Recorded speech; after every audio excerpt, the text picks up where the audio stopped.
remplaçant Monsieur Christophe Deloire, secrétaire général, auquel souhaitons tous bien sûr un prompt rétablissement. Nous remercions nos deux représentants aujourd'hui présents pour Reporters sans frontières, donc Monsieur Thibaut Brutin, adjoint au secrétaire général, et Monsieur Antoine Bernard, directeur du plaidoyer et de l'assistance. Merci messieurs de venir répondre à nos questions. Ça nous permet d'avancer dans nos travaux et pour nous, il nous semblait essentiel de pouvoir échanger avec vous. Plusieurs sujets sont montés au cours des dernières tables rondes. Vous avez pu j'imagine, les suivre. Nous allons pouvoir y revenir avec vous. Nous avons déjà eu l'occasion de vous entendre lors d'une table ronde le 20 décembre dernier. La décision rendue le 13 février dernier par le Conseil d'État à la suite d'un recours donc, de Reporters sans frontières a rebattu les cartes et a précisé le rôle de l'ARCOM pour vérifier les exigences du pluralisme et de l'indépendance de l'information sur les chaînes de la TNT. J'imagine que vous avez prévu de revenir dessus peut-être dans vos propos liminaires. C'est pour nous effectivement très intéressant d'avoir votre retour, votre analyse de cette décision. On en a beaucoup entendu parler, notamment sur des chaînes de télévision. Donc c'est pour nous important d'avoir votre clé de lecture sur ces deux éléments. On pourra y revenir à la fois sur le fait que, n'ayant pas en tout cas que le Conseil d'État n'était pas en capacité de remettre en question le titre de chaîne d'information au regard de l'actuelle convention. Et du coup, c'est intéressant pour nous de voir justement l'évolution que vous pourriez proposer à une convention, mais j'ai envie de dire convention type, parce qu'il n'y a pas que CNews qui soient concernés par les renouvellements. On a aussi BFM TV, on a aussi LCI, on a en partie TMC, parce qu'ils font aussi un petit peu d'informations.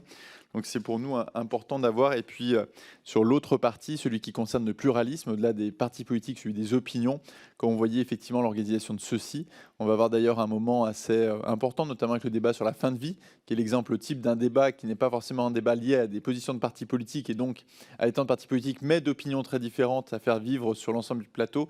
Donc votre regard sur ceci et puis peut-être les clés, les méthodes que vous pouvez nous conseiller ou nous suggérer pour le calcul, aussi dans les périodes qui vous semblent les plus propices pour ceci, pourraient nous être très utiles. Je vous remercie de nous déclarer tout intérêt public ou privé de nature à influencer vos déclarations. Dans un souci de transparence, j'invite les députés à rappeler le passé qu'ils ont pu avoir dans l'audiovisuel lors de leur intervention. Je vous propose, comme je viens de vous le dire, une intervention liminaire d'une dizaine de minutes de manière à pouvoir revenir sur ces différents points, mais aussi sur le rôle de manière générale de Reporters sans frontières. Je vous rappelle que l'article 6 de l'ordonnance du 17 novembre 1958 relative au fonctionnement des assemblées parlementaires impose aux personnes auditionnées par une commission d'enquête de prêter serment, de dire la vérité, toute la vérité, rien que la vérité.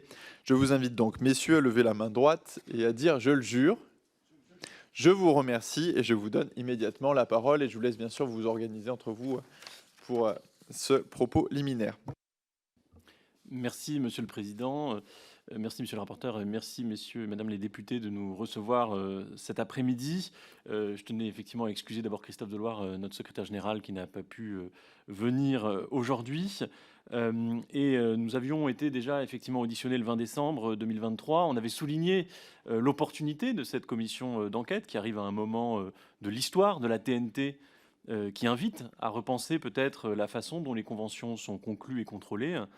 Et c'est vrai que la décision du 13 février 2024 du Conseil d'État, rendue à notre demande, est une coïncidence qui vient effectivement rebattre les cartes du débat. Et on peut que se féliciter de l'intérêt renouvelé de nos concitoyens pour les enjeux de pluralisme et d'indépendance, dont, je crois, votre commission est aussi une illustration.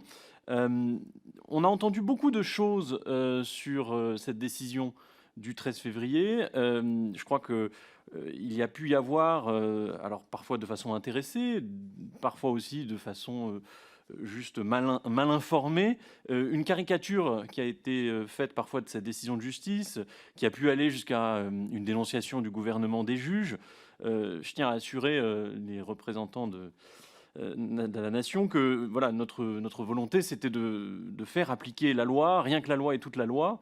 Et nous sommes satisfaits de la position que le Conseil d'État a adoptée sur le cadre de la régulation. Quand je dis la loi, rien que la loi et toute la loi, c'est effectivement en se référant au texte de la loi de 1986, dont l'article 1 prévoit que l'exercice de la liberté de communication ne peut être limité que par notamment le caractère pluraliste de l'expression des courants de pensée et d'opinion. Donc on est vraiment au cœur de cette loi de 1986. Et dans son article 3.1, l'Arcom garantit l'honnêteté, l'indépendance et le pluralisme de l'information et des programmes qui y concourent. Donc vraiment, il y a pu avoir des expressions extrêmement malheureuses et nous avons relevé dans les auditions, notamment celle du groupe Canal+, alors à défaut d'excuses, en tout cas une reconnaissance d'une mésinterprétation par des présentateurs à l'antenne de cette décision. Et je crois qu'elle a été à bien des égards dénaturée et a fait l'objet d'une campagne de désinformation qui a pu paraître scandaleuse pour certains. Et je voudrais revenir sur quelques points. Tout d'abord, quelques enseignements que l'on tire du visionnage des commissions d'enquête et des auditions que vous avez faites. Et deuxièmement, revenir sur 10 points, on s'était engagé à le faire en décembre, qui nous paraissent de nature à devoir être inclus dans les futures conventions de chaîne pour permettre un meilleur contrôle de ces 3 dimensions, donc l'indépendance, l'honnêteté et le pluralisme.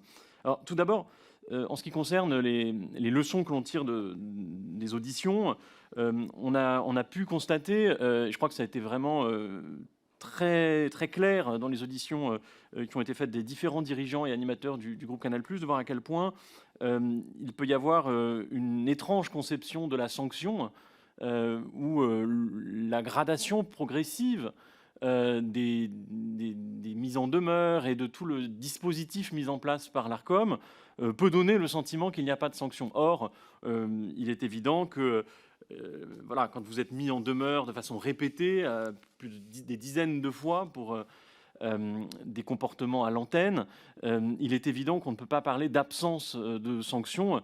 Et là-dessus, il y a une invitation à repenser la façon dont ces mises en demeure sont prononcées et l'impact qu'elles peuvent avoir, puisqu'on voit aussi que chez certains acteurs, il peut y avoir une prise en considération presque anticipée, puisqu'on parle même de partage éventuel des montants des sanctions à payer avec les producteurs de contenu. Il y a une sorte d'anticipation de la sanction qui prouve, à notre sens, une part de son caractère ineffectif. Deuxièmement, il nous paraît très important de souligner que si le débat sur le pluralisme est nécessaire, il est important et il fait partie des points essentiels de la décision du 13 février 2024, il ne saurait être envisagé sans ses corollaires, à savoir l'indépendance et l'honnêteté de l'information. On a pu avoir des discours qui laissaient penser que le boycott de certains groupes politiques serait la raison d'un manquement de pluralisme. On voit bien qu'il faut aussi regarder comment la conversation est organisée, comment l'information circule, et également aussi se poser des questions relatives à l'indépendance qui sont trop souvent occultées, à notre sens, dans ce débat passionnant par ailleurs sur le pluralisme. Troisième point, la question de l'économie de la TNT invite aussi à être reconsidérée. On voit des dirigeants des éditeurs qui feignent d'ignorer le prix des fréquences, alors même qu'il est à l'évidence anticipé, envisagé, prévu lors des sessions de chaînes. Alors si ces chaînes sont déficitaires, il y a notamment des belles culbutes qui ont pu être faites. Donc je pense que là-dessus, j'ai confiance dans le jugement des députés pour ne pas se laisser berner. Il peut y avoir un effet trompeur sur cette question de la valorisation d'un canal public, puisque c'est le fondement de la régulation audiovisuelle que trop souvent on met de côté. Quatrième point, et après j'achève cette première partie, la question de la diversité des chaînes d'information n'est pas, contrairement à ce qui a pu être prononcé dans des auditions, une garantie contre la polarisation de l'audience. Il est évident, aujourd'hui, les études le montrent, je vous renvoie à l'étude de Julien Labarre qui est sortie également par coïncidence en ce début d'année, qui montre à quel point, une fois de plus, il ne s'agit pas de questions d'orientation politique ou de liberté éditoriale, ou de ligne éditoriale, il s'agit de concevoir l'évolution des publics face à une chaîne, et on voit qu'il peut y avoir un espèce d'effet de couloir où plus vous regardez une chaîne, et plus vous avez un jugement qui se conforte sans aller regarder nécessairement les autres chaînes. Et dernier point pour terminer, dire à quel point il a pu être répété que notamment le groupe Canal+ était légaliste, qu'il faisait une application bête et disciplinée des règles. je cite, on voit bien que derrière tout cela, il y a en fait une opération de tricherie et de contournement d'une partie des obligations de l'éditeur. Donc, une fois de plus, la complexité des règles, la complexité du sujet ne doit pas être un paravent qui empêche de voir les contournements qui s'opèrent. Très rapidement sur les 10 derniers points, enfin les 10 points que nous considérons qu'il pourrait être intéressant d'inclure dans les conventions de chaînes futures pour tous les éditeurs. Tout d'abord, lorsqu'il s'agit d'un canal qui est affecté à l'information, de le spécifier avec une obligation chiffrée sur la part d'énoncés d'informations, ce qu'on appelle le hard news. C'est quelque chose qui existe par exemple sur des pourcentages d'expression de langue française, sur des parts liées à la diffusion de fiction. Pourquoi ne pas envisager un dispositif qui chiffrerait une part d'énoncés d'informations ? Deuxièmement, la notion de diligence journalistique qui transparaît quand vous faites une étude comparative des différents dispositifs qui existent dans les pays européens, par exemple, pourrait être imposée aux animateurs. Ensuite, il est important d'opérer aussi une distinction à l'antenne entre les statuts des différents intervenants. Il est clair que quand vous allumez votre télévision aujourd'hui et que vous allez sur certaines chaînes de la TNT, notamment les chaînes d'information, il peut y avoir un doute sur le statut de la personne qui s'exprime. Est-elle invitée, ce que l'on entend comme non rémunérée, ou est-elle un chroniqueur, ce qu'on appellerait voilà, quelqu'un qui est rémunéré, qui fait l'objet d'un contrat? Ce n'est parfois pas du tout évident. Et je pense que éclairer le jugement du spectateur, du téléspectateur, pourrait vraiment être opportun. Je passe rapidement sur les points 4 et 5 qui ont été très largement traités par le rapport d'évaluation de la loi Bloch, qui, je crois, apporte des solutions pertinentes à deux déficiences tout à fait constatées, c'est-à-dire notamment les questions relatives à la charte de déontologie, qui fait l'objet parfois d'un contournement. Et il pourrait être opportun que la Convention établisse que ces chartes sont créées dans le cadre d'une élaboration collective et obéissent aux standards déontologiques attendus.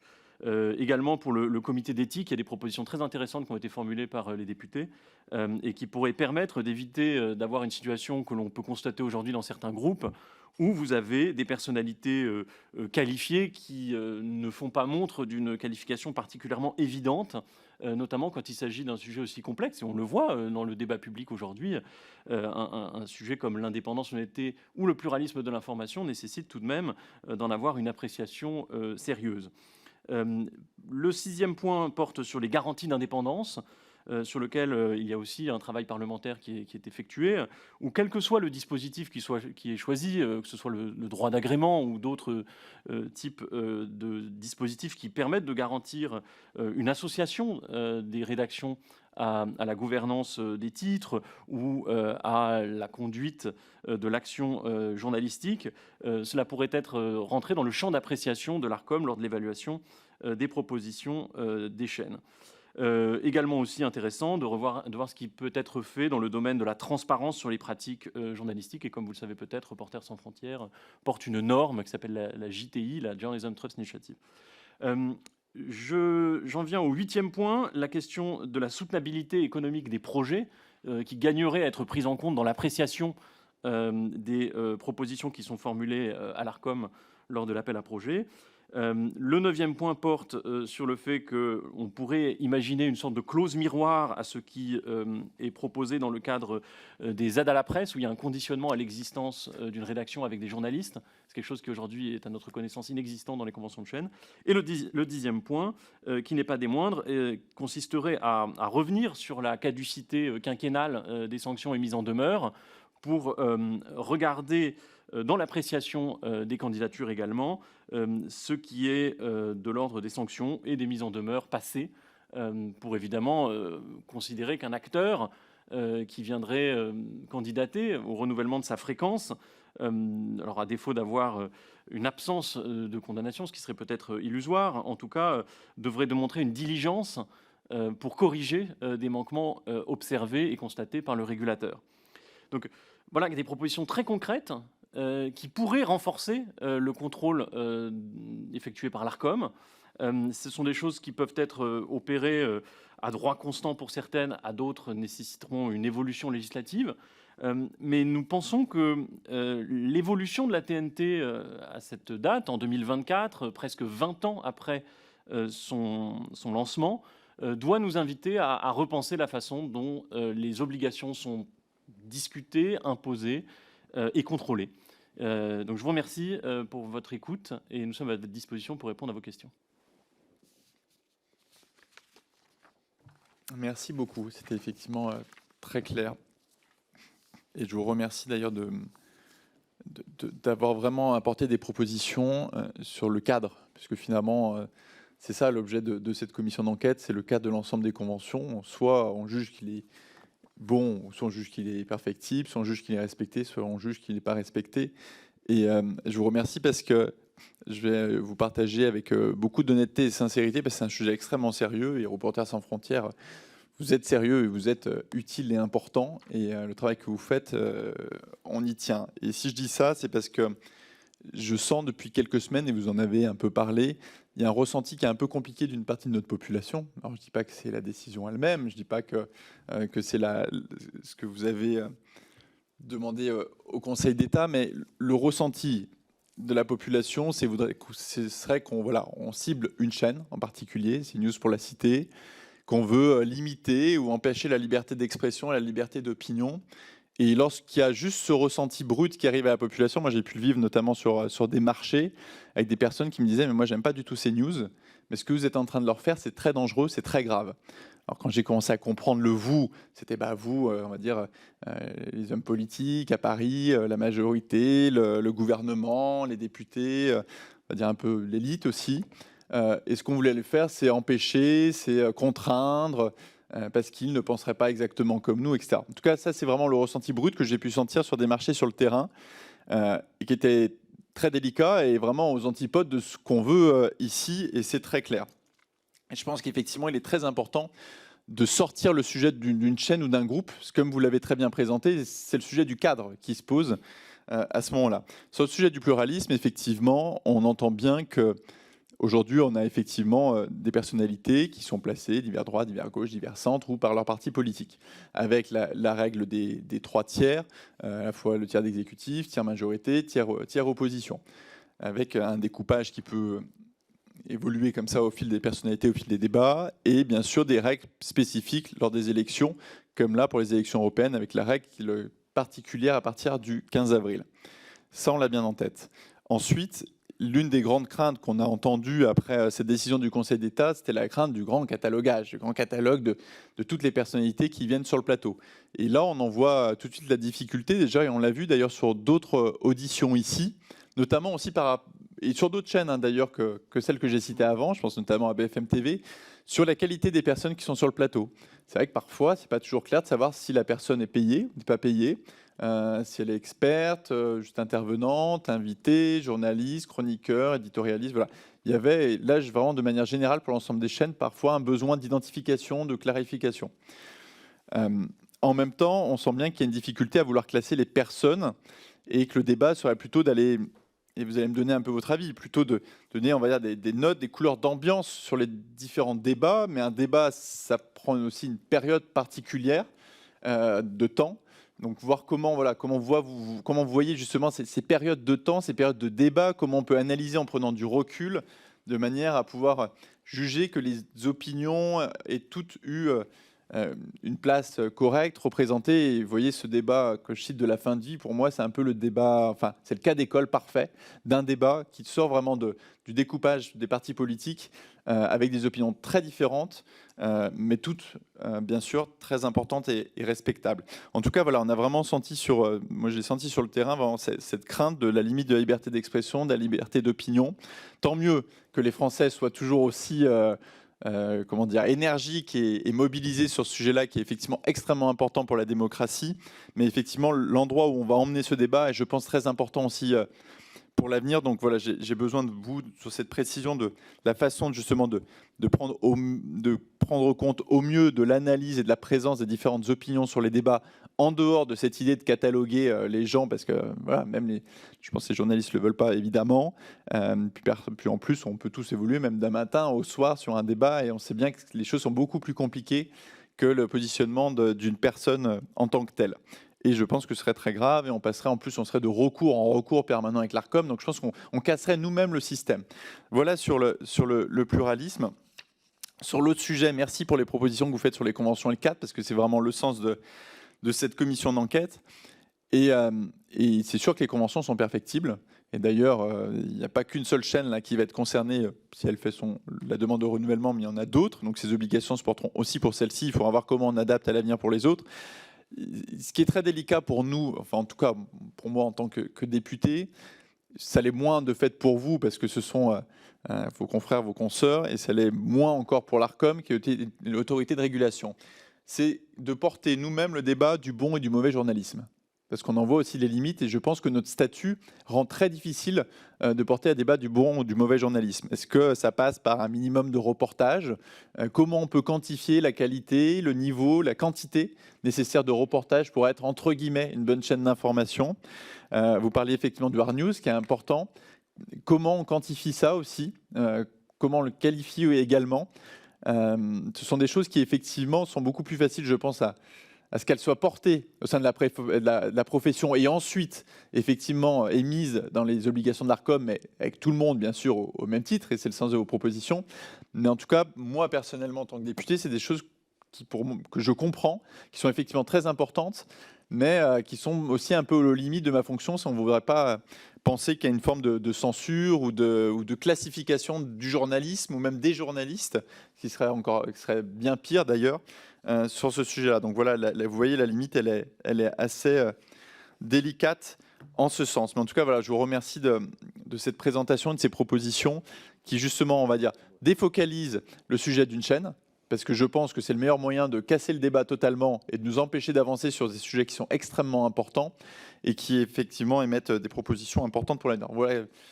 Donc, mes questions, c'est voilà, comment vous voyez justement ce calcul des opinions, parce que c'est vrai que le Conseil d'État émet une décision qui relie aussi un peu, au vu de l'actualité, la loi de 1986, avec en tout cas une nouvelle clé de lecture, avec à la fois le fait de dire que sur le cas spécifique de CNews, étant donné la convention actuelle, on ne peut pas dire que c'est une chaîne d'opinion. Ça reste une chaîne d'information au titre de la convention actuelle.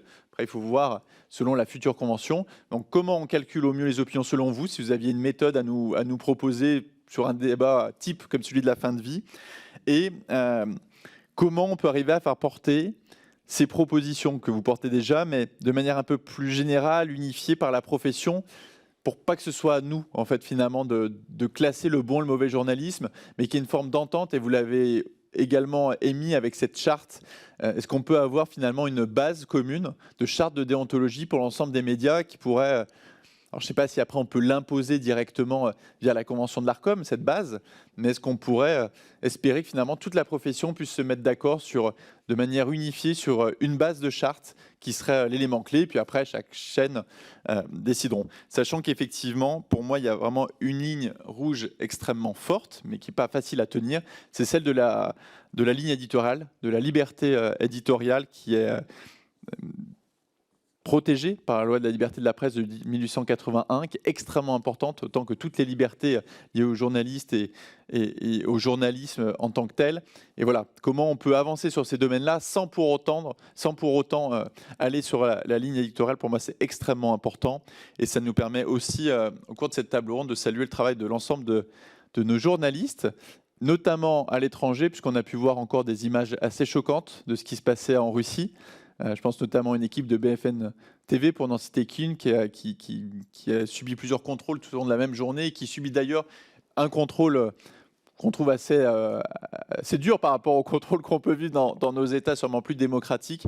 Et voilà, ça nous rappelle que la liberté de la presse qui est protégée en France, elle est loin d'être protégée dans les autres pays, et qu'il y a des gens qui mettent leur vie en danger pour nous informer, et qu'on leur doit beaucoup. Et ça nous permettait d'avoir ce message envers eux aussi de remerciement, de gratitude, et leur dire qu'on est à travers vous à leur côté. Je vous rends la parole. Merci Monsieur le Président, et évidemment on partage cet hommage que vous venez de rendre. J'ai une pensée particulière pour Stanis Boujakera, qui est un journaliste de Jeune Afrique, qui devrait être libéré dans les heures qui viennent, après 6 mois de détention pour un article qu'il n'a même pas écrit. Donc effectivement, il y a des gens qui payent le prix lourd pour nous informer. Vous avez fait référence effectivement au grand catalogage, au fichage, à l'usine à gaz. Et effectivement, il ne faut pas que le débat porte uniquement sur la question de CNews, même si c'est un acteur. Et c'est pour ça que nous avons choisi d'attaquer spécifiquement, de demander à l'Arcom de se saisir des comportements de cette chaîne, parce qu'il représente, à notre sens, une forme de dérive du système. Et c'est vrai que le silence du régulateur a validé en quelque sorte certaines stratégies qui ont pu être mises en place. Alors, pour nous, ce qui est important, c'est que effectivement, la liberté éditoriale prime.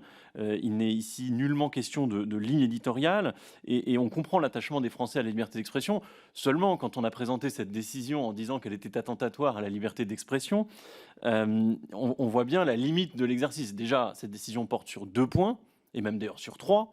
Sur l'honnêteté de l'information, où là-dessus, le juge n'a pas donné raison à RSF puisqu'elle a constaté que les séquences que nous avions identifiées avaient donné lieu depuis à une sanction de l'Arcom. Deuxièmement, l'indépendance, où là, il y a un chantier nouveau qui s'ouvre pour l'Arcom qui est très intéressant. C'est-à-dire que jusqu'à présent, l'Arcom se contentait d'opérer un contrôle de l'indépendance fondé sur des séquences spécifiques. C'est très différent de regarder comment fonctionne une rédaction et de regarder une séquence à l'antenne. C'est 2 choses différentes. Si on parle par exemple de censure, et je ne dis pas qu'il existe de censure à CNews, mais vous voyez bien que la censure, elle peut s'opérer en amont. Il ne s'agit pas seulement de couper le micro de quelqu'un qui s'exprime. Ça peut être des choix qui sont faits en amont. En tout cas, c'est comme ça que nous voyons et constatons à travers le monde des formes de censure. Donc l'indépendance ne saurait se regarder uniquement sur les séquences. Et enfin, la question du pluralisme, sur lequel je vais revenir plus longuement, a donné lieu aussi à une catégorisation habile de la part de nos détracteurs qui donc, ont voulu faire croire que l'on cherchait à limiter la liberté d'expression en proposant donc le respect de l'expression pluraliste des courants de pensée et d'opinion. Il s'agit donc précisément du contraire. Il s'agit, en réaffirmant le pluralisme interne, d'affirmer l'importance que chacun puisse s'exprimer, y compris sur des sujets de société compliqués, dans une diversité d'opinions à l'antenne. Donc c'est précisément le contraire. On voit bien le travestissement qui peut s'opérer par les mots quand vous avez des groupes de presse entiers qui attaquent de la même voie. Donc sur la question du pluralisme, évidemment, Reporters sans frontières l'a emporté en justice parce que nous avons apporté la preuve qu'il existait d'autres systèmes potentiels. Nous n'en prescrivons pas un nous-mêmes, puisque nous sommes conscients de notre rôle. Et évidemment, de même qu'il peut être jugé que cela ne relève pas nécessairement de la compétence des députés que de décrire un système pluraliste. C'est d'ailleurs le sens de la loi de 1986. Il n'est pas du rôle d'une ONG comme la nôtre de spécifier comment on doit comptabiliser le pluralisme. Cependant, la loi de 1986 laisse une grande latitude à l'Arcom. Elle en fait le régulateur du secteur qui a la responsabilité de délibérer quand il le juge bon, notamment pour épouser les transformations et les mouvements du secteur. Il peut délibérer sur des points spécifiques. Donc on pourrait, et je crois que c'est la forme que Roch-Olivier Mestre et le Collège de l'Arcom va choisir, y avoir une délibération sur la question de l'indépendance et celle du pluralisme.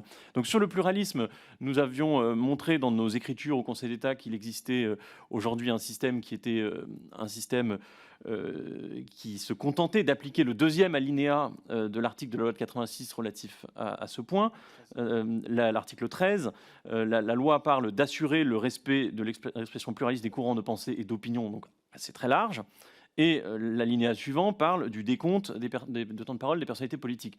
Il s'agit nullement, en tout cas le Conseil d'État le confirme, dans l'interprétation qui était la nôtre a été validée, c'est-à-dire qu'il ne s'agit pas d'une interprétation exclusive. Il n'était pas demandé au régulateur de se contenter de compter. Et on a pu voir le système trouver d'étranges nouveaux défenseurs, alors que dans la profession, ce système est plutôt identifié comme une usine à gaz, pour le coup, où vous devez comptabiliser le temps de parole des hommes politiques. Donc, Nos propositions portent sur 2 champs. Tout d'abord, l'extension potentielle du système actuel. Alors là, une fois de plus, nullement il ne s'agit d'un fichage. Il s'agit au contraire de prendre les positionnements publics pris par des personnes pour étendre le champ de la comptabilisation des personnalités politiques. C'est la proposition que fait notamment Julia Cagé, que vous avez peut-être vu exprimer à travers une tribune, qui vise, alors pas du tout d'aller chercher ce que les gens votent ou ce qu'ils pourraient, dans le secret de leur cœur, avoir, mais partir du principe que quand on est une personne publique qui s'exprime à l'antenne, évidemment, on peut, si l'on a pris des positions politiques claires, récentes, on peut tout à fait imaginer tout un faisceau d'indices qui viendrait préciser cette délibération de l'Arcom, mais on pourrait imaginer étendre le champ de la comptabilisation. Deuxièmement, il est peut-être judicieux de regarder non pas qui parle, mais de quoi on parle et comment on en parle. Et ça, c'est quelque chose qui a existé longuement aux États-Unis, on appelait ça la Fairness Doctrine. Ça a invité à regarder, dans une conversation sur des sujets de société complexes, s'il y avait une diversité de points de vue qui s'exprimait, et si, à défaut de représenter équitablement l'intégralité de la conversation publique sur le sujet, si elle faisait montre d'une forme de nuance dans l'appréciation et dans le dialogue sur un sujet complexe. Et ça, c'est quelque chose qui s'observe dans d'autres pays européens. On pourra vous remettre, si vous le souhaitez, une note que nous avons préparée sur les enjeux de pluralisme au niveau international. Vous aurez d'ailleurs peut-être vu que l'Ofcom, donc l'Arcom britannique, a rendu une décision le 18 mars dernier, donc hier, relative à la compréhension du paysage audiovisuel, avec l'idée, qui paraît au fond assez simple, mais que l'Ofcom n'avait pas exprimé en des termes aussi clairs, que quand des personnalités politiques sont animatrices de télévision, elles ne font pas montre, évidemment, de la diligence attendue de la part d'un journaliste. C'est donc un champ qui s'apprécie, évidemment, au regard du débat français, mais il faut aussi aller regarder les exemples internationaux. Alors, je ne sais pas si je suis trop long dans ma réponse, mais je crois que c'est le cœur du sujet.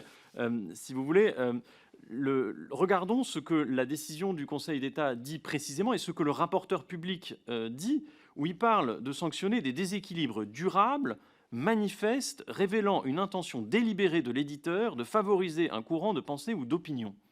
On est très loin, vous voyez, du fichage. On est plutôt sur une appréciation sur des temps longs qui viendrait à sanctionner donc le fait que l'on favorise un courant de pensée particulier au détriment d'un ou des autres sur une période longue. Donc c'est d'ailleurs ce que, dans une interview à la Tribune du dimanche, Roch-Olivier Mestre a laissé entendre en parlant d'appréciation globale du pluralisme des programmes. Donc voilà, nous, on n'a pas de système particulier à proposer, ce n'est pas notre rôle. Ce que l'on sent et ce que l'on perçoit comme étant une solution potentielle, c'est d'avoir une approche globale, holistique du pluralisme et de l'indépendance, qui ne se concentre plus sur des séquences particulières, mais sur l'ensemble des programmes étudiés sur une période donnée à définir. Également de combiner peut-être plusieurs approches du pluralisme, regarder à la fois qui parle et comment on en parle. Également aussi peut-être de croiser le contrôle du pluralisme et de l'indépendance, c'est ce que semble dire le rapporteur public en parlant d'intention délibérée de l'éditeur. Donc on est très loin d'usine à gaz, on est plutôt dans une logique qui consiste à sanctionner des dérives dans lesquelles l'expression plurielle sur des sujets de société complexes n'est plus possible.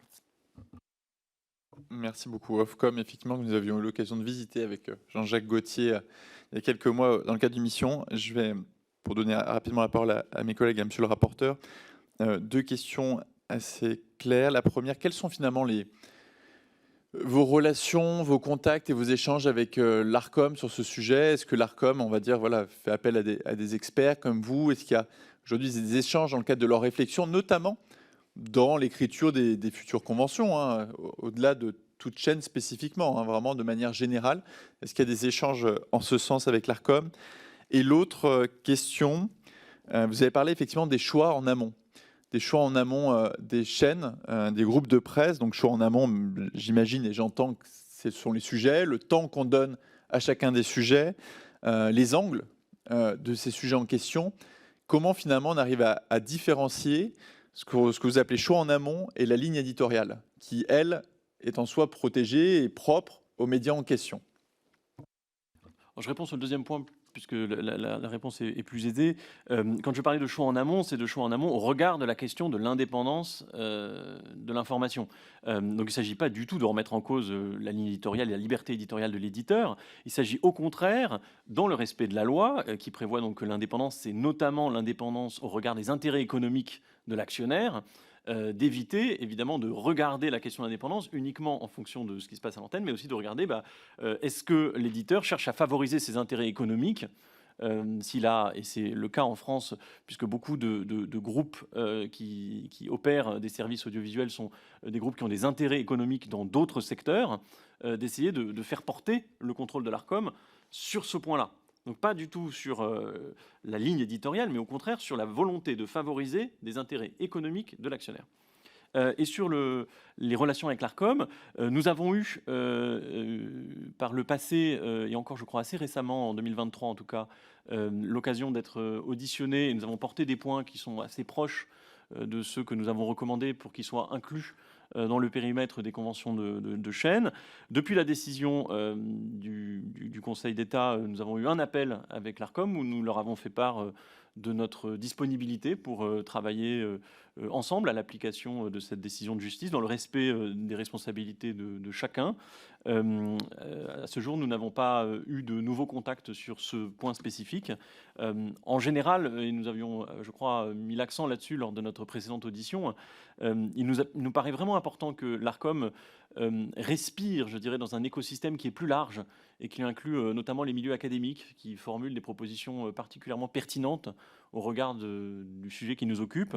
RSF n'est pas une organisation académique, mais nous pensons aussi que nous avons, et je crois que nous l'avons prouvé par la décision de justice que nous sommes allés chercher, voilà, un mot à dire aussi sur ces questions-là, ou en tout cas des propos qui gagnent peut-être à être entendus. Donc nous sommes à la disposition de l'Arcom, nous l'avons toujours été et nous le resterons.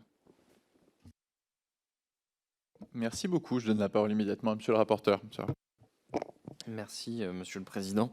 Je vais faire une petite observation ou deux observations par rapport à votre propos liminaire, Monsieur le Président. Je crois qu'il ne faut pas s'effaroucher à l'idée que le législateur puisse se pencher sur la notion de journalisme elle-même. Et de fait, il s'en est déjà chargé, hein, puisque la liberté d'expression est limitée par la loi. Le législateur se prononçait sur l'existence de notions comme celle de la calomnie, de l'atteinte à la vie privée, voire d'informations d'intérêt public. Donc, il a déjà, d'une certaine façon, interrogé ou circonscrit d'une façon ou d'une autre le périmètre de ce que serait un bon journalisme. Par ailleurs, l'évocation d'une espèce de charte qui serait la charte de toutes les chartes, ou pour les commander toutes, ou d'organismes de régulation, on l'a esquissé, on l'a même entendu, puisqu'il y a un conseil de déontologie des journalistes qui mérite peut-être effectivement d'être renforcé. Ça fera peut-être l'objet d'un passage du rapport à venir. J'aimerais vous interroger sur une proposition spécifique qui est celle de l'agrément des rédactions, parce que en y réfléchissant bien, il me semble que quand même elle présente un défaut qui est celui de figer un état de fait. D'une certaine façon, dès lors que vous prendriez une rédaction qui pourrait, par hasard, avoir été décimée par son actionnaire et qui pourrait avoir été totalement remplacée ou à 90% remplacée par des personnes réputées compatibles avec les orientations de l'actionnaire, l'agrément à ce moment-là n'aurait pas vraiment de sens et il se pourrait que nous arrivions trop tard dans certaines situations. Donc j'aimerais entendre votre appréciation sur ce sujet. Merci, monsieur le rapporteur. Sur le premier point que vous évoquiez sur le rôle du régulateur, alors sans faire de néologisme, nous sommes assez favorables, nous, à une approche de co-régulation. C'est-à-dire que on voit bien d'ailleurs que des lois trop spécifiques, surtout dans un paysage audiovisuel changeant, peuvent vite prendre de l'âge. Je pense notamment à la très digne loi de 1986 qui, même si nous demandons l'application de rien que la loi, toute la loi, force est de reconnaître que certains points, notamment je pense au seuil de concentration, sont complètement inopérants aujourd'hui puisqu'ils ne correspondent plus à l'équilibre technologique actuel. Donc nous pensons qu'il faut quand même laisser une place très importante à l'autorégulation. Il serait peut-être malvenu d'avoir un régulateur un législateur trop présent dans ce domaine. Et en ce qui concerne le droit d'agrément, on a eu l'occasion d'être auditionné, je crois, la semaine dernière par Sophie Taillé-Polian et une partie des députés qui travaillent avec elle sur ce projet. Nous considérons que effectivement, la notion de droit d'agrément, d'ailleurs telle qu'entendue dans cette proposition de loi, est en fait une des possibilités qui s'offrent d'associer les rédactions à leur destin, je dirais. Nous sommes favorables à l'extension de cette proposition de loi à une formulation plus large. Par exemple, droit d'agrément, dans beaucoup de pays, renvoie d'ailleurs moins au droit d'agrément du directeur de la rédaction qu'à un droit d'agrément de l'actionnaire. Donc on voit déjà qu'on parle de choses différentes. Il y a aussi des dispositifs d'agrément sur le projet qui peuvent paraître parfois plus sains que d'avoir un débat passionné sur des personnes.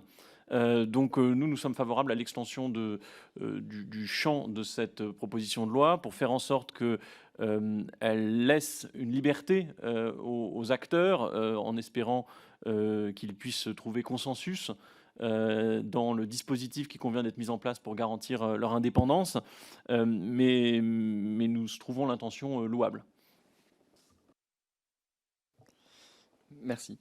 J'aimerais revenir un instant sur votre démarche devant le Conseil d'État et ses résultats. Le Conseil vous a donné raison sur différents points, mais il vous a aussi donné tort sur d'autres points. J'aimerais qu'on revienne un petit peu sur ces aspects-là qui n'ont pas défrayé la chronique. Vous aviez attaqué, si on peut dire, la loi de 86 et sa conformité à la Constitution. Est-ce que vous pourriez nous présenter le raisonnement que vous teniez en ce sens et les raisons pour lesquelles le Conseil n'a pas souhaité transmettre au Conseil constitutionnel la QPC qui accompagnait votre démarche? Oui, comme je le disais précédemment, nous considérons que la loi de 1986 aujourd'hui peut porter des défauts et une forme d'âge. L'idée, dans une inspiration qui était assez proche en fait de l'affaire du siècle que vous pouvez connaître dans les milieux environnementaux, était de porter la question de la conformité de cette loi avec les objectifs conventionnels. Voilà, le juge n'a pas estimé bon de porter cette question et nous le regrettons. Néanmoins, ce qui est intéressant, je dirais par effet de contre-coup, presque logique, c'est que ça a renforcé la pression bienveillante, évidemment, sur l'Arcom en le renvoyant à sa responsabilité, puisque la loi ne posait pas de questions particulières du point de vue du Conseil d'État au regard de la Convention. C'était désormais au régulateur d'agir. Donc ça nous a au fond presque servi dans cette querelle juridique. Et le point qui est intéressant, puisque vous mentionniez le fait que nous n'avions pas emporté l'adhésion du Conseil d'État sur tous les points que nous portions, il y avait 3 points sur lesquels nous avons eu raison pour partie ou totalité: l'honnêteté, l'indépendance et le pluralisme. Nous avons essayé, et nous n'avons pas obtenu gain de cause sur ce point, de porter l'idée que le service d'information n'était plus affecté à sa fonction initiale. Et c'est vrai que nous avons défendu l'idée qui est attestée dans pas mal de publications académiques notamment, qu'il existe une distinction entre l'information qui serait un énoncé des faits factuels et l'opinion. Et contrairement à ce que certains ont pu dire, la décision ne dit pas que CNews n'est pas une chaîne d'opinion. La décision dit que le droit n'opère pas de distinction entre l'opinion et l'information. C'est quand même singulièrement différent. Ce n'est pas un quitus, vous voyez, sur cette question de l'opinion. C'est juste une reconnaissance. Et après tout, avouons que la matière que nous discutons cet après-midi est complexe par le Conseil d'État des limites de son appréciation au regard de la loi de 1986.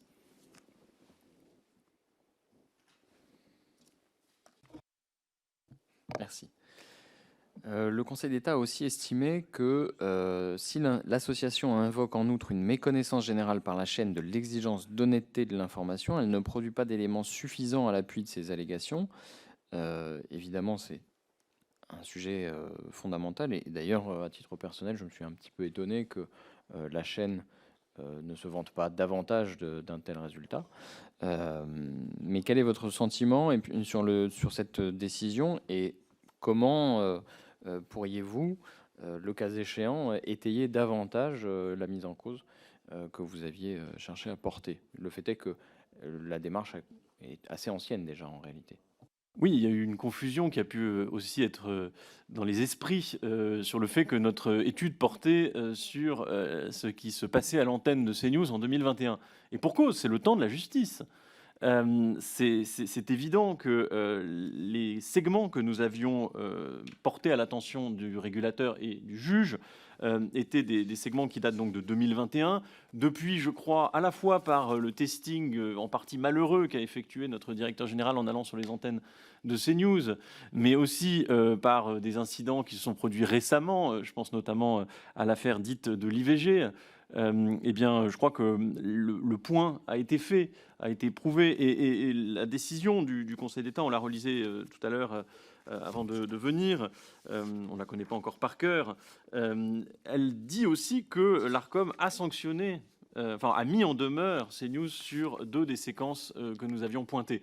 Donc là-dessus, je crois que, en tout cas, nous considérons que la chose est entendue. Vous pourriez donc à nouveau saisir le Conseil d'État, le cas échéant, en mobilisant de nouveaux arguments. Ce n'est pas une suggestion, c'est une observation. À propos de la question de l'indépendance de l'information, je ne connais pas non plus la décision du Conseil d'État par cœur, mais ce passage, oui.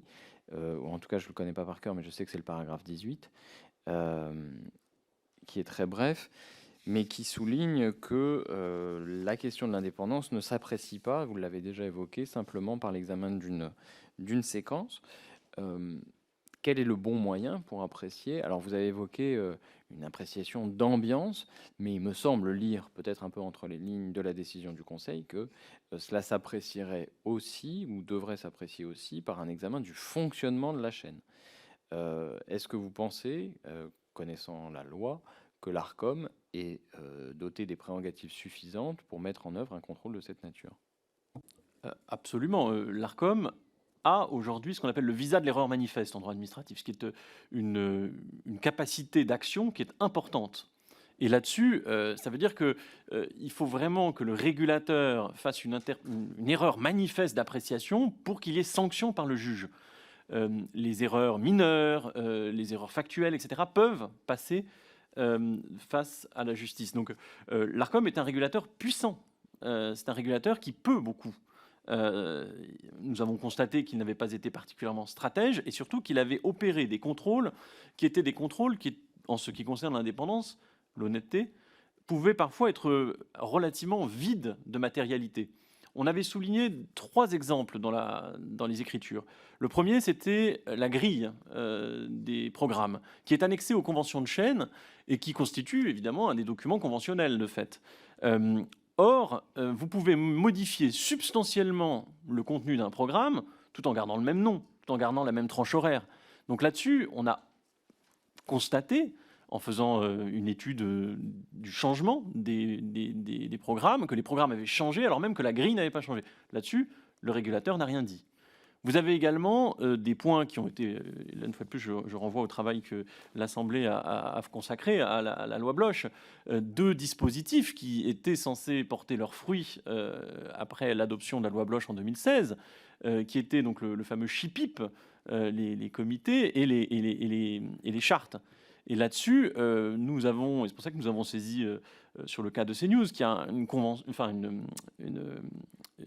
une charte qui est particulièrement retorse, puisqu'elle opère une forme de contournement de l'éthique journalistique, puisque par exemple, si vous ne voulez pas faire un sujet parce que vous trouvez que c'est contraire à votre éthique, votre confrère peut le faire. Donc vous voyez, le système est assez dévié. On tient à la disposition d'ailleurs de l'Assemblée une note que nous avions faite sur ce point. Et donc là-dessus, une fois de plus, saluons le travail qui a été fait. L'Arcom aurait pu contrôler l'effectivité, la conformité de ces comités et de ces chartes, plutôt que de juste vérifier qu'elles existent, oui ou non, ce qui est un peu succinct quand on parle d'indépendance de l'information. Oui, mais moi, ma question portait sur l'analyse que pourrait faire l'Arcom du fonctionnement d'une rédaction ou d'une chaîne, notamment le cumul de casquettes, par exemple, entre un directeur et directeur de l'information. Est-ce que, en l'état actuel du droit, l'Arcom pourrait se prononcer sur un sujet comme celui-là? Et si oui, pourquoi ne le fait-il pas? À notre sens, l'Arcom pourrait délibérer sur ces points, pourrait effectuer des contrôles sur ces points. Pourquoi il ne le fait pas? Comme je crois l'avoir dit dans la précédente audition, nous considérons que l'Arcom a fait peut-être un usage excessif, disons, de ses qualités de contrôle sur d'autres domaines et a peut-être laissé le champ de l'indépendance, du pluralisme et de l'honnêteté de l'information à l'écart. Et je crois que cette décision du Conseil d'État du 13 février 2024, c'est une invitation faite à l'Arcom de donner de la matérialité, de la substance, un contrôle effectif sur chacun de ces points, en faisant usage de tous ses pouvoirs pour que, effectivement, il n'y ait pas de contournement opéré des principes de la loi de 1986. Merci. À propos de la question de la liberté éditoriale ou de la ligne éditoriale, c'est une notion qui est souvent mobilisée et au fil des auditions, j'essaye moins de pouvoir la circonscrire parce que, évidemment, elle a servi aussi parfois de prétexte à justifier certaines turpitudes. Est-ce que vous pourriez, vous, définir ce qu'est une ligne éditoriale et dans quelle mesure ça ne correspond pas avec l'idée d'un positionnement politique, tout bêtement? Je crois que la tradition du journalisme français n'exclut pas une forme d'engagement politique de la part des différents groupes de presse ou médias. Et je crois qu'il ne faut pas aller contre nécessairement cette perspective. Par contre, ce qui est dangereux, à notre sens, c'est de s'avancer masqué. Et d'ailleurs, nous avons dans la norme que je mentionnais, la Journalism Trust Initiative, proposé qu'il y ait dans le cadre, enfin c'est dans le cadre de la norme, vous ne pouvez pas être normé, certifié, si vous ne faites pas une forme de publicité de votre charte éditoriale, par exemple, à la fois de vos processus et aussi de votre ligne éditoriale. Donc nous pensons que la liberté éditoriale est fondamentale, qu'elle doit être sacralisée, respectée par le régulateur, que chacun doit se tenir à bonne distance de toute atteinte à la liberté éditoriale. Mais il peut être bon également de clarifier aussi pour les rédactions leur ligne éditoriale à travers des chartes éditoriales qui sont spécifiques, claires et transparentes. Il en va, et on parlait là de ce qui peut se dire sur les marchés. Nous avons aussi nous-mêmes fait l'expérience de ce qui se disait sur les marchés, et c'est vrai que la liberté d'expression est importante, mais n'oublions pas que les Français exigent aussi, et là-dessus les journalistes rejoignent parfois dans le bas des sondages les hommes politiques, ils exigent de l'indépendance, de la transparence, et ça c'est des choses qui peuvent se matérialiser par des actions concrètes, et cet effort de transparence des rédactions, quelle que soit leur ligne éditoriale, effectivement il reste encore parfois à mener à terme, à mener à bien. Je suis intéressé par cette idée de charte éditoriale. Ça signifierait que une chaîne pourrait, en particulier d'information, pourrait, voire devrait, expliciter un projet d'entreprise, d'une certaine façon, un projet d'entreprise d'information, qui ne la situerait pas, qui ne la situerait pas dans le champ politique, ou qui ne lui assignerait pas un positionnement politique, mais qui, en revanche, donnerait une cohérence à ses choix ou permettrait de justifier ou en tout cas d'expliquer les choix faits par la chaîne au fur et à mesure de son exercice. C'est bien de ça dont il s'agit. Absolument, il y a des dispositifs. Évidemment, l'approche internationale nous éclaire là-dessus. Et c'est vrai que, par exemple, aux États-Unis, il y a une tradition d'indépendance éditoriale qui peut être forte parfois. Et il est attendu des directeurs de rédaction, en lien avec leur chef d'équipe, avec la rédaction, etc., de mettre en place effectivement des projets éditoriaux qui soient clairs. On faisait référence à d'autres dispositifs qui peuvent exister en France, comparables au droit d'agrément ou s'y apparentant. Le groupe Why Not Media, CMA-CGM, a par exemple un agrément sur le projet éditorial. Ce qui est particulièrement intéressant parce que ça vient donner une forme de pacte qui, dans l'intérieur d'une organisation comme un média, donne un cap, donne une clarté. Alors, ce projet a-t-il vocation à être rendu public aux lecteurs, etc. Probablement. Et tout ça nous semble aller dans une logique qui est saine. Et cette transparence, je crois qu'une fois de plus, c'est quelque chose qui est attendu. J'essaye de prolonger l'expérience de pensée ou de me projeter. On pourrait imaginer une chaîne d'information, par exemple, qui proposerait un projet, enfin une charte éditoriale ou un projet éditorial qui dirait dans un sens, nous faisons de l'information autour de la question du fait divers. Nous considérons que le fait divers relève de l'information pleine et entière, qu'il éclaire nos concitoyens sur l'état de la société, et que donc nous décidons de développer un projet autour de la couverture approfondie du fait divers, avec des suivis d'audiences de justice, des tables rondes, des débats sur la police, etc. Est-ce que vous considérez que un tel choix, on peut imaginer d'autres projets éditoriaux, hein, on peut imaginer un projet éditorial axé sur le 100% live ou quelque chose comme ça, la recherche de l'immédiateté, ça a été plus ou moins formulé par une des chaînes d'information qui existe aujourd'hui, ou on pourrait imaginer un autre projet autour de l'idée de mise en perspective et de débat, un petit peu comme le revendique aujourd'hui CNews. Est-ce que vous ne considérez pas qu'un tel positionnement ou de tels choix, qui pour le coup appartiennent pleinement à l'idée de la ligne éditoriale, sont quand même de nature à avoir des effets polarisants, éventuellement, ou en tout cas des effets pervers, mettons des guillemets autour du mot, sur le débat public? Oui, ils peuvent aussi avoir des effets vertueux. Et là-dessus, la transparence, une fois de plus, ne peut être qu'un bon guide. Je crois que vraiment, en l'espèce, disons, il faut voir où nous en sommes aujourd'hui. Vous avez un article 1 de toutes les conventions de chaîne qui dit que le canal est affecté à l'information ou à ceci ou à cela. Ça tient en une ligne. Nous rêverions effectivement que les médias s'engagent dans une démarche de transparence en allant vers l'établissement d'une charte éditoriale. En tout cas, entre cette ambition et la réalité, je crois qu'il y a beaucoup de marge. Et c'est là où, effectivement, les recommandations que la Commission voudra faire ne pourront être que lues avec intérêt.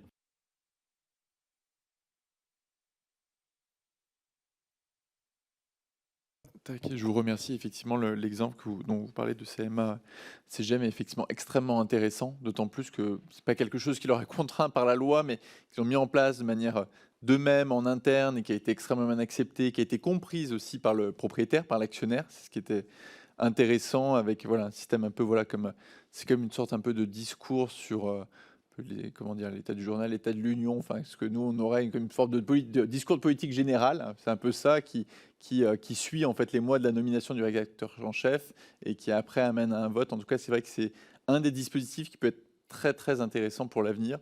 C'est vrai qu'on se pose toujours la question de savoir s'il faut contraindre ou non. En tout cas, lorsqu'il est souhaité, comme dans le cas de ces médias-là, c'est extrêmement important et nous aurons l'occasion, chers collègues, d'auditionner les responsables de CMA-CGM, puisque vous avez tous pu suivre l'actualité sur la promesse de vente concernant notamment BFM TV et RMC. BFM TV étant une des chaînes potentiellement en cours de renouvellement, ce sera pour nous important de les rencontrer. Donc nous ferons ça très prochainement, avec bien sûr les contraintes et la limite de toutes les informations qu'ils ne pourront pas nous donner, soit pour respecter le secret des affaires, soit tous les éléments qui sont aujourd'hui confidentiels dans le cadre de la vente ou vis-à-vis du projet qu'ils devront présenter à l'ARCOM et qu'ils pourront nous communiquer. Et nous essayons de trouver le format le plus à même de nous apporter toutes les réponses dont nous aurions besoin. Je donne la parole dans un premier temps à Monsieur Carl Olive. Monsieur le vice-président, vous avez la parole. Merci Monsieur le Président, Monsieur le rapporteur. Bonjour Monsieur Brutin, Monsieur Bernard. Merci de vous être rendu disponible pour cette audition. Je vais réduire ma question puisque le rapporteur, Monsieur Saint-Toul, a évoqué notamment votre définition du contenu de l'indépendance finalement. Je rappelle, Président, que je suis ancien journaliste. Reporters sans frontières revendique pour les médias et pour elle-même la défense de l'indépendance et du pluralisme de l'information. J'aimerais vous questionner à ce sujet. Avez-vous des contacts ou plus encore des financements avec les entités liées à la fondation Open Society? Open Society ne fait pas mystère de son engagement contre le groupe Bolloré. Open Society, créée par le milliardaire américain George Soros, est décrite par France Info, chaîne publique, comme un réseau pour le soutien à la gauche américaine, à la promotion des minorités, à l'égalité des sexes et à l'incitation au vote des électeurs noirs et latinos. À ce titre-là, des octrois de dons importants, 200 000 € en 2017, 175 000 en 2019, 300 000 € en 2021, une dépendance financière qui soulève des questions sur son indépendance. Alors, s'il vous plaît, confirmez-vous ou non bénéficier de soutien financier de Open Society? Si oui, pour quel montant? Et dans ce cas, comment abordez-vous, comment gérez-vous les possibles conflits d'intérêts avec cet objectif louable de totale indépendance vis-à-vis des médias? Merci.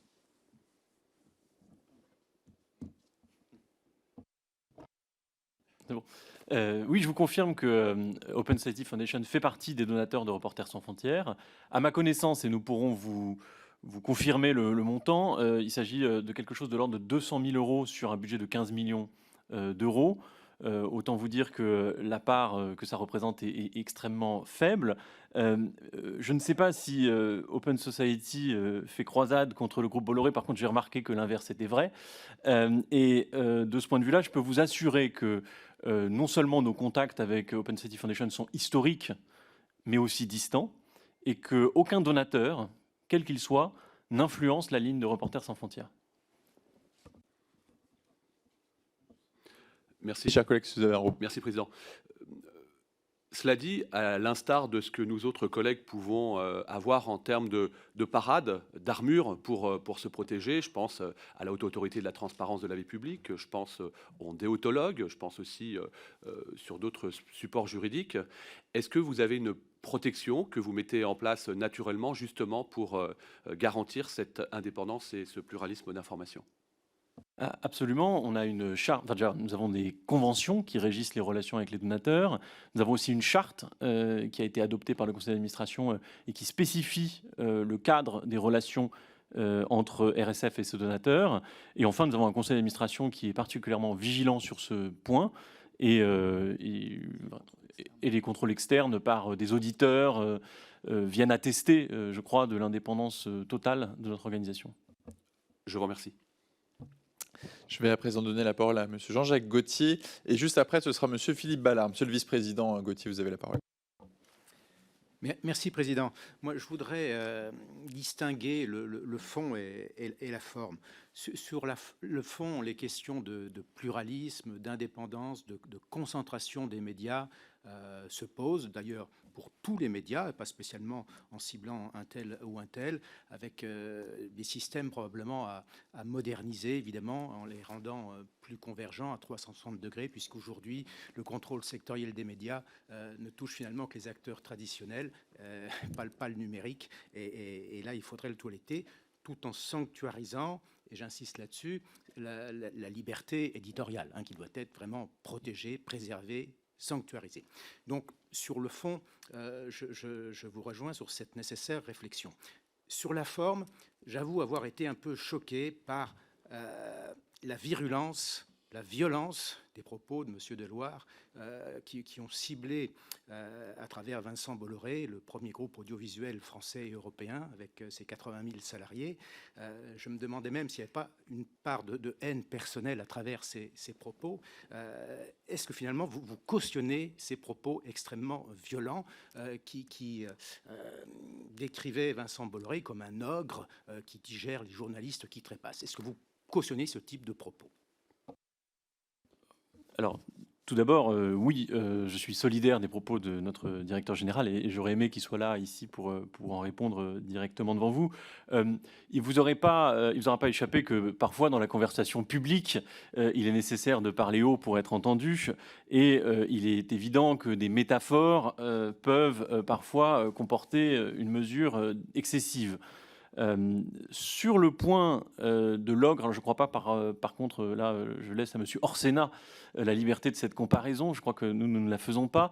Par contre, il est vrai que nous considérons que là où M. Bolloré passe, le journalisme a tendance à trépasser. Les méthodes de M. Bolloré, et vraiment, une fois de plus, ce n'est pas exactement le champ de la commission d'enquête, mais les méthodes de M. Bolloré sont particulièrement brutales. J'espère que la commission d'enquête rendra public le nombre de journalistes qui ont été amenés à quitter ces groupes en signant des conventions qui n'ont pas de limite temporelle à des clauses de silence.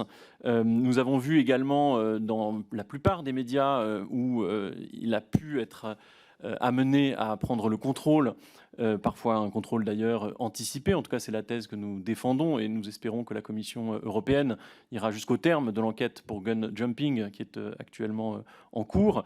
Nous avons observé aussi une baisse de la part du journalisme au profit, effectivement, d'une part croissante de débats, de discussions, de conversations qui s'éloignent d'un exercice, je dirais, peut-être pur et dur du journalisme.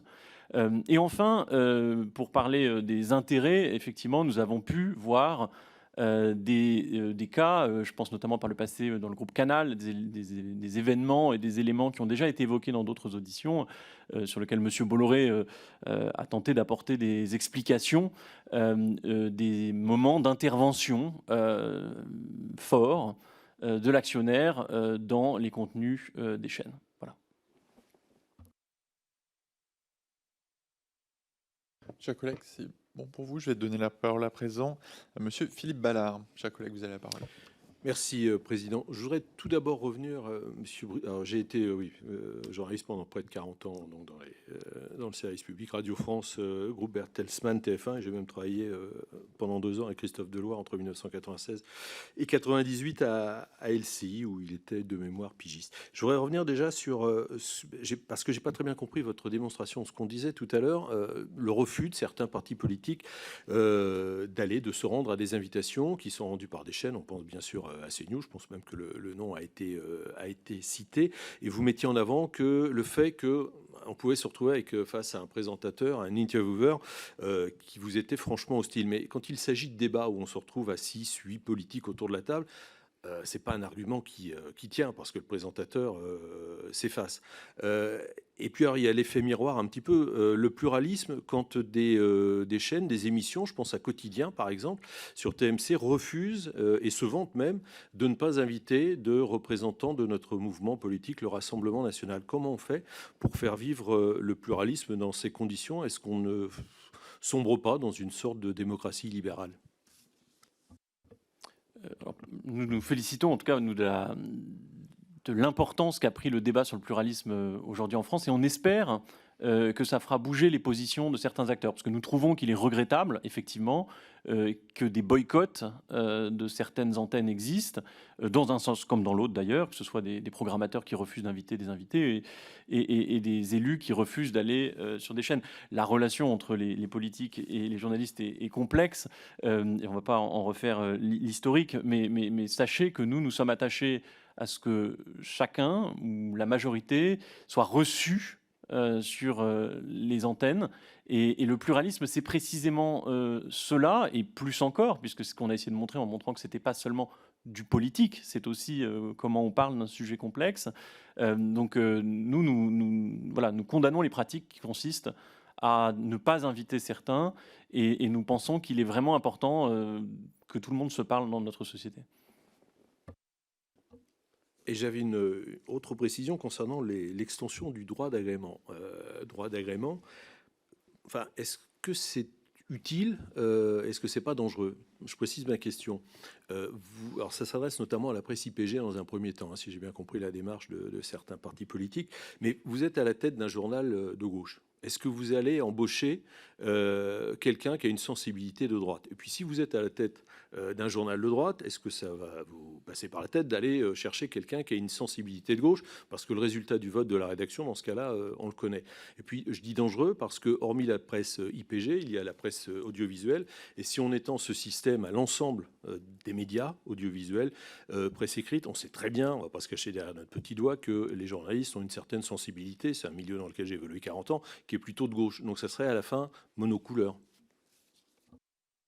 Oui, alors moi, la compréhension que j'ai de la proposition de loi actuellement, c'est qu'elle porte sur les deux volets, à la fois sur la loi de 1881 et la question de la presse IPG, mais aussi sur l'allocation des fréquences et la loi de 1986. Donc j'ai l'impression que telle qu'elle est actuellement étudiée, elle porte sur ces deux champs. Et d'ailleurs, pour rebondir sur ce que monsieur le député Gauthier disait, nous pensons effectivement qu'il faut revenir peut-être ou lisser au maximum à l'avenir les distinctions sectorielles qui s'opèrent entre presse écrite et audiovisuelle, puisque on voit bien que à l'heure du numérique, elles ne sont plus très opérantes. Donc sur le droit d'agrément, nous, notre position, je la redis, hein, c'est de considérer que à la fois il est important d'avoir des garanties d'indépendance éditoriale, puisque c'est de ça dont il s'agit dans l'intention. Après, qu'on aurait tort de se figer sur un système. Effectivement, nous considérons que la question de l'agrément d'un directeur de la rédaction comporte ou emporte quelques conséquences qui peuvent être fâcheuses, notamment sur la question de la mobilité et de l'évolution des rédactions. Mais c'est pour ça que nous défendons l'extension à un champ plus large de faisceaux qui permettent de caractériser l'indépendance. Et là-dessus, nous avons donc un régulateur, l'Arcom, qui peut avoir une appréciation large. Également aussi la CPPAP, dont on parle fort peu au fond, mais qui joue un rôle fondamental aussi dans l'examen qui est fait des conditions d'exercice du journalisme en France. Donc voilà, notre réponse, je peux pas j'espère qu'elle est claire, mais c'est de ne pas privilégier un mécanisme peut-être plutôt qu'un autre et en avoir une appréciation large, de renvoyer aussi à la co-régulation et en tout cas que le régulateur et le législateur favorisent l'autorégulation qui nous paraissent porteurs en l'espèce. Et je partage ce que vous dites, effectivement, ne contraignons pas ceci par la loi, ça pourrait avoir de très mauvais effets, sachant qu'en plus nous avons quand même une grande différence entre l'audiovisuel et la presse, qui est qu'on peut avoir une presse d'opinion, ce qui n'est pas écrite, presse écrite d'opinion, qui n'a donc pas à répondre aux règles du pluralisme. Et à côté de ça, cependant, ce ne sont pas les mêmes règles pour l'audiovisuel, en tout cas sur les fréquences de la TNT encore plus. Je donne la parole à présent à Mme Fabienne Colbock. Chers collègues, vous avez la parole, Mme la vice-présidente. Merci, Monsieur le Président, Monsieur le rapporteur. Messieurs, j'ai une question un petit peu sur le dilemme entre la liberté d'expression personnelle et la responsabilité professionnelle des journalistes ou des chroniqueurs dans l'environnement numérique. À l'ère des réseaux sociaux, la frontière entre la sphère professionnelle et personnelle des journalistes semble de plus en plus floue, et cela soulève une question mon avis essentiel, que je me pose, mais je n'ai pas forcément la réponse, et j'aimerais avoir votre avis sur les journalistes et chroniqueurs devraient-ils être libres d'exprimer leur opinion politique sur des comptes sociaux, leur opinion, oui, sur les comptes sociaux qui les identifient par leur profession ou leur notoriété, ou voilà, le fait d'être connus. Comment s'assurer que cette expression personnelle n'affecte pas la perception de leur impartialité et de leur objectivité, et justement du non-opinion qu'on peut avoir après, qu'on doit avoir, et de pluralité qu'on doit avoir notamment sur les médias. Où se joue la frontière? Quelles difficultés on peut rencontrer par rapport à aujourd'hui aux réseaux sociaux? Est-ce qu'il faut des règles claires, ou est-ce qu'il faut laisser la régulation à chacun? Enfin voilà, des questions qui se posent de plus en plus. Et j'aimerais bien avoir votre avis là-dessus. Je vous remercie. Merci. C'est une question effectivement que nous on se pose. C'est-à-dire que évidemment chacun est libre d'exprimer ses opinions sur les réseaux sociaux. Loin de nous l'idée de limiter cela. Effectivement, si on fait preuve d'un engagement et d'une partialité, il est évident que ça peut rentrer dans l'appréciation qui est faite par le téléspectateur, l'auditeur, le lecteur, s'il vient avoir connaissance de ce que vous dites sur les réseaux sociaux. Et là-dessus, la transparence peut être une réponse. Je pense surtout d'ailleurs que ça relève des relations entre un employeur et un journaliste. Je crois qu'un grand nombre de rédactions travaillent ou ont travaillé sur ces questions-là pour établir des sortes de chartes qui permettent d'établir dans quelle mesure l'expression publique, puisqu'au fond les réseaux sociaux relèvent tout de même d'une logique d'espace public, sont autorisés dans un cadre qui est pourtant lié, et je pense notamment au fait que certaines rédactions demandent aux journalistes qui s'expriment à titre personnel, et notamment sur des questions politiques, de ne pas forcément nécessairement mentionner le fait qu'ils travaillent pour telle ou telle antenne dans leur description de profil, vous voyez, ce genre de choses. Donc ça, c'est des choses qui relèvent plutôt des relations, à notre sens, entre l'employeur et le journaliste. Mais il est évident qu'aujourd'hui, ça m'est arrivé dans le cadre du dossier qui a déclenché cette polémique et cette décision du Conseil d'État. C'est-à-dire que quand vous regardez CNews aujourd'hui ou n'importe quelle chaîne d'information en continu, il est très souvent logique, puisqu'on vous donne très peu d'informations sur le bandeau, d'aller regarder qui est la personne qui parle à l'antenne, puisque vous êtes en fait très démunis. C'est donc une logique tout à fait humaine que d'aller regarder. Et effectivement, vous rentrez souvent en ligne de confrontation, je dirais, avec des opinions qui sont parfois exprimées hors antenne, mais publiquement, puisque sur les réseaux sociaux, de journalistes. Je donne à présent la parole à monsieur Laurent Jacobelli. Chers collègues, vous avez la parole. Merci Monsieur le Président, Monsieur le rapporteur, messieurs, merci de votre présence. Je dois le confesser, j'ai aussi travaillé dans l'audiovisuel. J'ai eu la chance de travailler pour beaucoup de groupes, TF1, Bertelsmann, RTL, moi aussi. J'ai eu la chance de diriger les programmes d'une chaîne publique, TV5 Monde, et j'ai produit de nombreux programmes de télévision. En tant que dirigeant de chaîne, il y a une chose qui ne m'est jamais passée par la tête, c'est demander aux journalistes de la rédaction pour qui ils votaient. Et je dois le dire, dans les programmes d'information que nous diffusions, jamais l'idée ne me serait venue de comptabiliser un journaliste ou un éditorialiste dans le temps de parole d'un parti politique. De quel droit? Qui étais-je pour en décider? Comment savoir si quelqu'un qui prônait plus d'immigration était LFI ou Écolo Les Verts? Comment au CSA déclarer l'activité et l'arrière-fond de pensée de chacun? Tout cela est, je dois le dire, profondément inquiétant et ne devrait jamais exister. J'ai lu sur votre site la suite du décret et l'analyse que vous en faisiez. Vous nous expliquez que vous êtes très objectif. Le mot Canal+ et CNews doit revenir une dizaine de fois et c'est la seule chaîne d'information et le seul groupe qui apparaît. On se demande quand même s'il n'y a pas une prise en tenaille du groupe Bolloré, une politique représentée ici par monsieur le rapporteur et une par des organisations que vous représenteriez. Pour détourner un peu l'attention et aller voir d'autres médias, est-ce que vous diriez que le traitement de l'info par Radio France, par exemple, vous paraît respecter les équilibres et vous paraît éditorialement neutre, ou diriez-vous, comme on peut l'estimer, que c'est une ligne éditoriale très à gauche, par exemple? Si on reprend le Quotidien, qui refuse d'inviter le Rassemblement national, diriez-vous que c'est une émission qui ne respecte pas la pluralité? Bref, on a un peu l'impression d'un procès à charge, et j'aimerais quand même vous entendre là-dessus pour être assuré.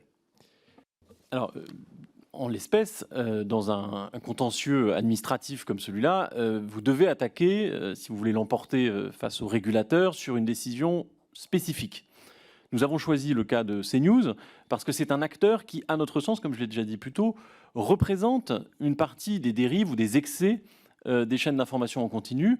Nous n'avons pas, et ça c'est vraiment une réduction sur laquelle je vous invite à ne pas tomber, c'est-à-dire nous n'avons pas attaqué sur le seul biais du pluralisme. Nous avons parlé aussi d'honnêteté, d'indépendance de l'information.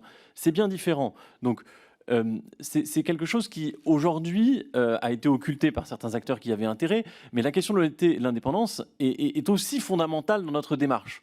Donc là-dessus, nous considérons que dans le groupe Canal+, et spécifiquement à CNews, il y a pu avoir, et la requête date de 2021, des épisodes à l'antenne, notamment sur l'honnêteté de l'information, et vous voyez la décision du Conseil d'État sur ce point, et également une appréciation de l'indépendance qui était trop limitée par l'Arcom.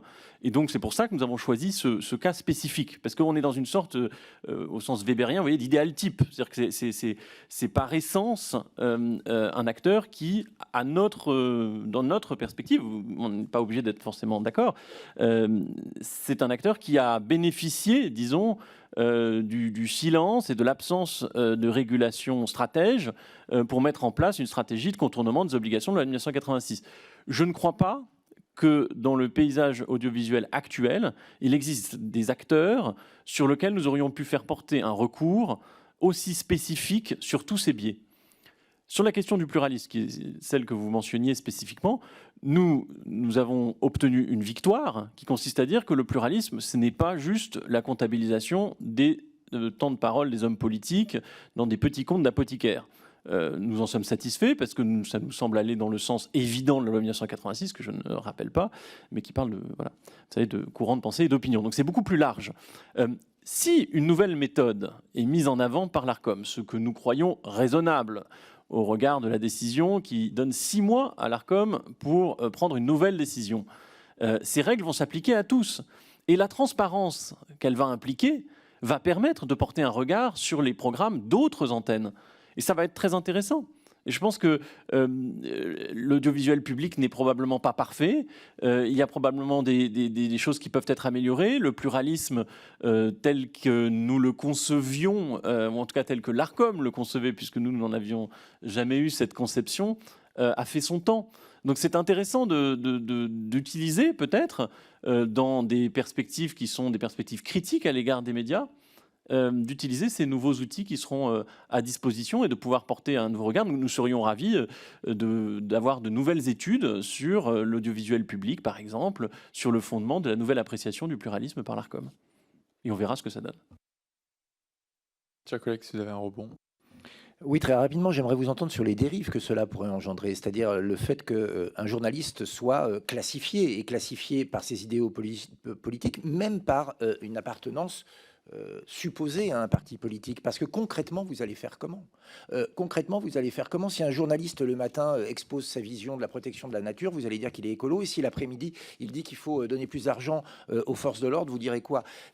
Vraiment, tout cela est très théorique, excusez-moi de vous le dire, n'est pas du tout praticable par une chaîne de télévision. Le système actuel a au moins le mérite de quantifier par parti politique et de suivre. L'étape d'après, c'est quoi? C'est de dire à un journaliste, bah, tu ne passes plus à l'antenne parce que tes opinions ne correspondent plus aux quotas. On va vers quelque chose qui commence à ressembler de moins en moins à la liberté d'expression, même si je veux bien entendre que c'est votre cheval de bataille, et qui ressemble de plus en plus à du macartisme. Monsieur le député, vous pourrez laisser entendre à l'envi que nous prônerions le fichage des journalistes. Comme Thibault Brutin l'a dit et comme je le répète, telle n'est en aucun cas la situation.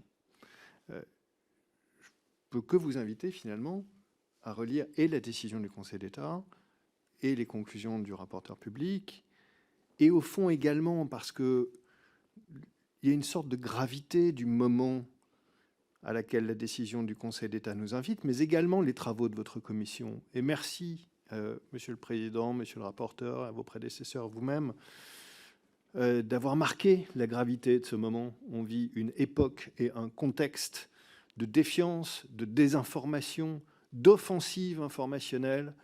L'heure est à restaurer et travailler à restaurer la confiance, ce qui passe par la transparence, ce qui passe par l'intégrité, et en particulier dans notre pays, un modèle français en Europe et dans le monde, un modèle, celui d'octroyer l'usage gratuit de fréquences publiques payées par nous-mêmes, ce qui exige, c'est la loi qui a été adoptée par cette Assemblée, c'est notre Constitution, un minimum de respect, d'obligation, d'honnêteté, de pluralisme et d'indépendance. Merci d'avoir souligné la gravité de ce moment. Je voudrais simplement ajouter un mot. D'ici quelques jours, probablement le 12 avril, le Conseil de l'Union européenne adoptera une nouvelle législation, la même pour les 27 États membres.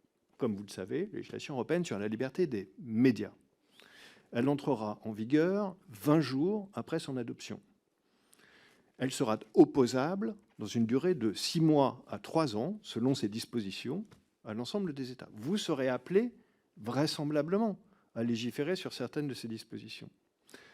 Beaucoup de tout ce dont nous avons discuté aujourd'hui, d'exigences de transparence, d'équipements pour favoriser l'intégrité, bref, restaurer et construire la confiance autour d'une information honnête, pluraliste et indépendante, est garantie ou est en tout cas incitée vivement par ce règlement.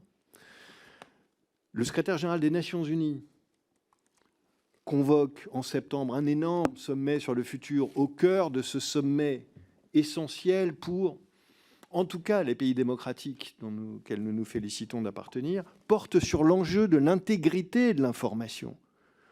Donc au fond, là, cette conversation extrêmement précise, sur des points extrêmement précis, le contenu de convention, s'inscrit dans un contexte grave et les résultats de vos délibérations.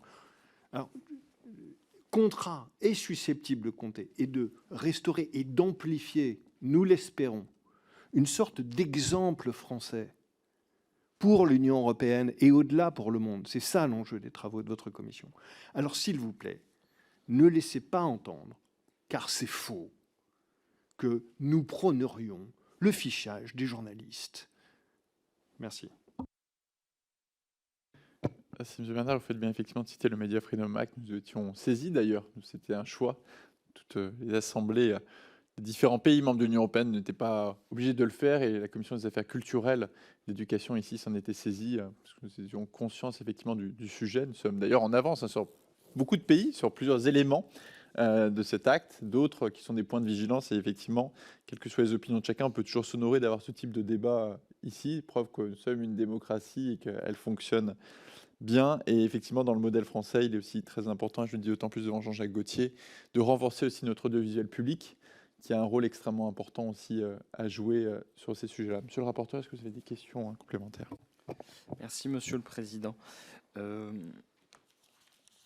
Je vous remercie, Monsieur Bernard, de votre propos. Effectivement, je crois que l'objet de notre commission d'enquête, c'est de mettre en discussion pour s'accorder à nouveau sur les principes qui organisent la conversation publique et sur lesquels il existait une forme de consensus qui avait peut-être pu s'effacer ou de se banaliser, et que au terme de la commission, lorsque je présenterai mon rapport, je crois qu'un des enjeux sera aussi de se mettre d'accord sur les moyens pour objectiver les faits et ne pas simplement se tenir à des perceptions, à des impressions, et que peut-être, si mes collègues du Rassemblement national s'estiment lésés en la matière, je crois qu'ils pourront poursuivre, s'ils le souhaitent, ce travail sur le service public, si ça les intéresse.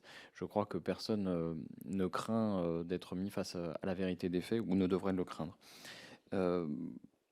Une question sur le sujet de l'indépendance. On parle de l'indépendance à l'égard des actionnaires, mais après tout, on pourrait imaginer un modèle dans lequel le coût d'entrée ne serait pas élevé au point qu'il faille absolument recourir à des actionnaires.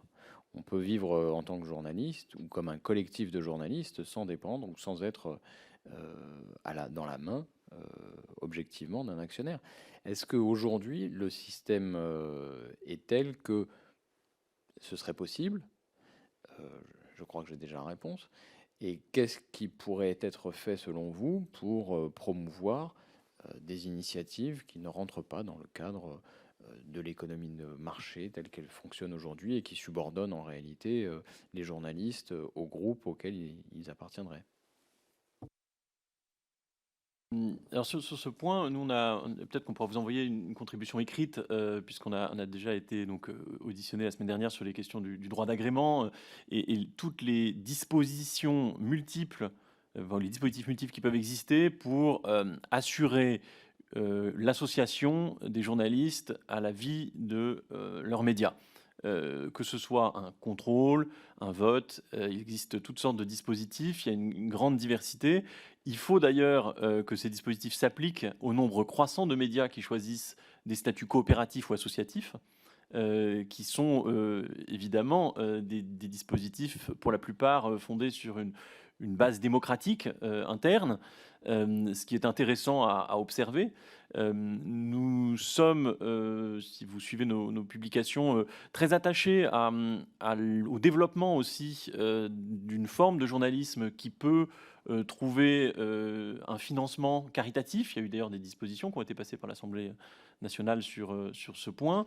Et donc, il faut effectivement avoir une appréciation assez large du statut des médias aujourd'hui. Il faut des capitaux. Quand on parle de télévision et de presse écrite, c'est évident. Le digital a amené toute une diversité de médias qui est tout à fait impressionnante et qui en dit long d'ailleurs sur la vitalité du journalisme en France. Et trop souvent, peut-être, les discours sont pessimistes sur le journalisme, alors qu'il y a de nouvelles générations, de nouveaux médias et qui font un travail assez formidable. Donc, effectivement, l'appréciation de l'indépendance des rédactions, elle doit se faire au regard de la diversité des statuts juridiques des médias. Et la question de l'actionnariat est une question essentielle, d'autant plus que l'indépendance, dans le droit français, est encore trop perçue comme une indépendance au regard des intérêts économiques. D'intérêt économique des actionnaires, alors qu'effectivement on pourrait s'interroger sur d'autres dimensions et ça peut rentrer dans le champ d'appréciation.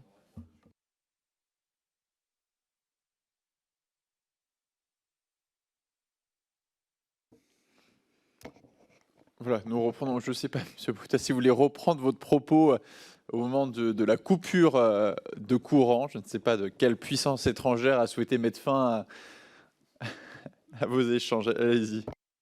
Oui, je ne sais plus où j'en étais. Oui, je crois que je parlais des actionnaires et le fait que, effectivement, la question de la direction de la rédaction est un sujet important. La question de l'actionnariat est un sujet fondamental, mais il faut l'apprécier dans la diversité qui est celle aujourd'hui des médias qui adoptent des statuts juridiques différents, dont certains sont des modes démocratiques, je dirais par essence, comme la coopérative ou le statut associatif. Et là-dessus, je crois que j'étais en train de faire un couplet émouvant, j'espère, sur la vitalité du journalisme français, qui n'est pas aussi mort qu'on voudrait le croire. C'est très clair. Monsieur le rapporteur, est-ce que vous avez d'autres ? Bon, mais écoutez, un très grand merci. C'était vraiment je pense, une audition qui était très importante, à la fois pour pouvoir clarifier plusieurs points, plusieurs sujets qui sont d'ailleurs d'actualité. Tant mieux s'ils sont d'actualité dans notre pays. Ça démontre toute la vivacité et l'énergie de notre démocratie. Et nous sommes bien sûr preneurs de l'ensemble de vos propositions par écrit. Pour nous, c'est important dans le cadre de nos travaux d'avoir ces éléments-là, même si vous avez pu les expliquer. Si vous voyez tout autre document qui pourrait nous être utile, bien sûr, vous pouvez nous les transmettre, ainsi que le questionnaire qu'ont pu vous transmettre les administrateurs. Dans l'attente, chers collègues, je vais lever la séance. Nos auditions reprendront à 9h le jeudi avec M. Roch-Olivier Mestre, M. Xavier Niel et ensuite Mme la ministre Rachida Dati. Dans cette attente, la séance est levée.